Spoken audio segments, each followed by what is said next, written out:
There's nothing worse than bad poo.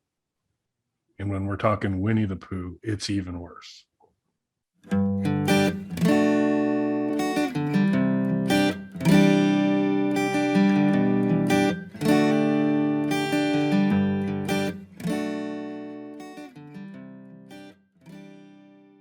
Bog Panda. Intro. You should leave that in. I keep that clip for something. That can go in the long anticipated blooper reel or whatever. But actually, you should just use that as an intro for another show. Just intro.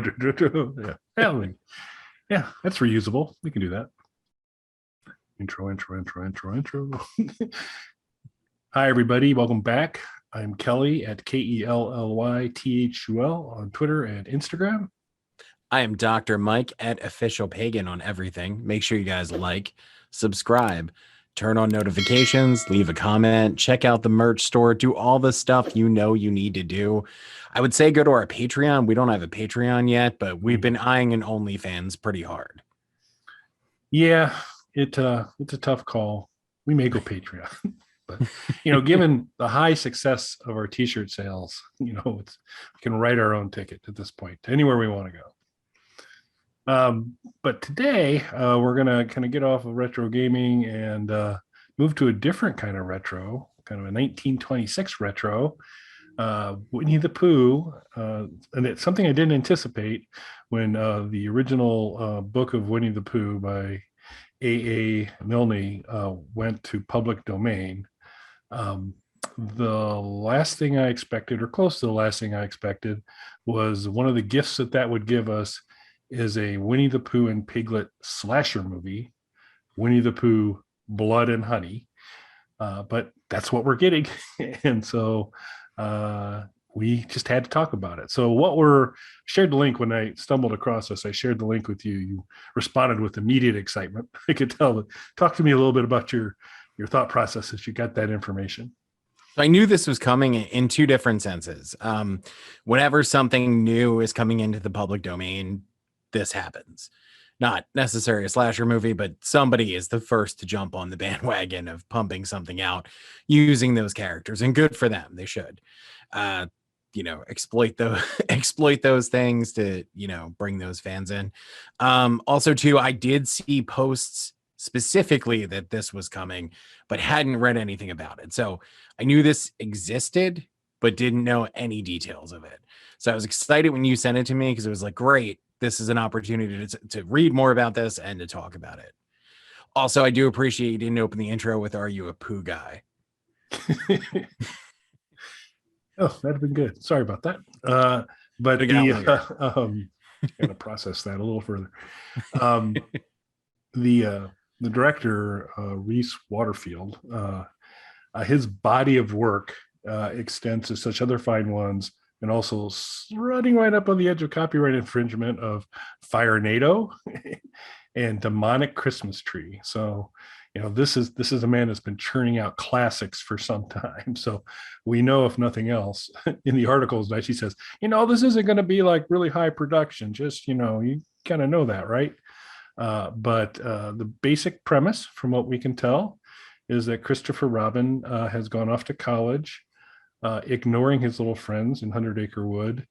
No food for them. And so they go feral and begin to hunt for food themselves, which is a nice little plot. Sure. So a couple of thoughts on that. I would expect that this would be a very low budget production. One, because the timeliness of it, it just went into public domain, which I have a lot more thoughts about to share, but it just went into public domain. So obviously this is something that was a very short production in order to get this out. I also don't think they anticipated the level of attention that this is getting. Like, it's in Variety and things like that. I'm sure that's not where they thought this was going to go. So I do think them saying about it being a lower budget production and all, I think they're trying to temper people's expectations of it. Like, hey, this isn't, whatever. This was made in 4 weeks or whatever it was, kind of thing. So, relax everybody, which I actually appreciate that they're doing that and not trying to bait and switch anybody like this is some big budget production when it's not. I've seen that happen where movies, especially indie movies, for whatever reason, will get a little bit of attention like this. It'll catch on. And so for anybody who's not sure how press releases work, if you can get one or two bigger sites or magazines to print your press release, tons of other smaller sites not wanting to be left out will then basically just copy and paste their article based around your press release and then put that out on their site as their own original content. So if you're lucky enough to land whatever your press release is on one or two things, it's going to be everywhere very quickly. It's happened with my projects. Very luckily, it's happened with a few things that I've worked on. So I know how that works and how quickly that all kind of spreads. So that's cool and good for them. It's awesome to see like low budget indie filmmakers getting that kind of publicity. Because while I'm sure this is not an Academy Award worthy kind of film, I definitely support people doing, the smaller indie DIY route for making movies and stuff like that. Where I would temper people's expectations is this is not, so obviously this is not sticking to the traditional Winnie the Pooh type of storyline. It's also not going to be the Winnie the Pooh type of storyline you think it is, because the Winnie the Pooh that many of us know now isn't the original characters from the books. It is Disney or whoever has been pumping out the Winnie the Pooh that we think of movies, their renditions of that. So, for example, there's a bunch of Little Mermaid properties out there, including horror movies. There is a horror movie of Little Mermaid called The Lure. It's a Polish movie. It won a bunch of awards. Much bigger budget than this. Played in a bunch of festivals, won a bunch of awards. Disney was mad about it. I do recommend the movie. It's a musical too, so I definitely recommend it. Disney got pissy about it, but they weren't able to do anything because The Little Mermaid is public domain. The character is public domain. The storyline of the Disney movie, though, is so different than the actual Little Mermaid, the original Little Mermaid story, that the lore in some ways is actually closer to the source material than the Disney one is, but they're barely recognizable as being related. So I think that that's what you're going to get here, and not just because it's a slasher movie, but because the animated Pooh that we all know is a creation of a studio based off of an existing character, which is still under full copyright control. Correct, and that's the other part of it. That's copyright. So those secondary characters that they created, the looks of the characters that they created aren't touchable.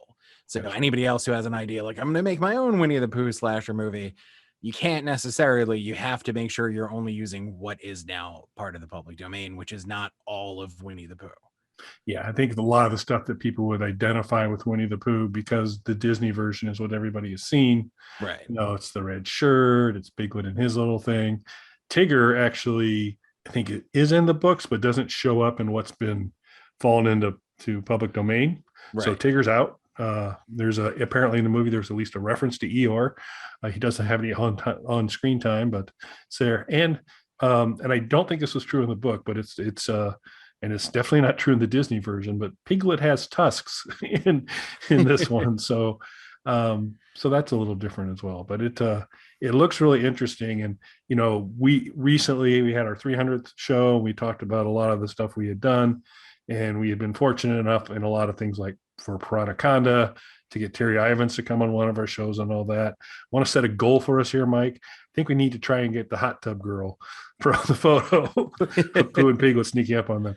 Have her join us and get some insider stuff on Pooh, Blood, and Honey. But we'll have to see. So I'm sure she's a subscriber. So hey, hot tub girl, shoot us a note. We'll have you on the show. It'd be great. No, and that's awesome for her, because that is like the press release photo that's been reposted everywhere. So good for her, because I'm sure she's going to get a bunch of stuff just because of that photo being posted everywhere. So, and imagine what happens if she gets the Bog Panda bump in addition. So big history. That panda bump is serious. Yeah. Sounds a little creepier when as we're talking about it right now, but Usually it's we provide elevator. Never mind. Anyway, so this is looking really fun. Be interested in what you folks think. Is there something else you wish would fall into public domain that could become a slasher movie? Well, there's one obviously that everybody's waiting for. And as much as they keep pushing, it's eventually going to happen. Mickey Mouse. Ooh, boy, I tell you, Disney is the dark overload of copyright. Mickey Mouse should already be in public domain.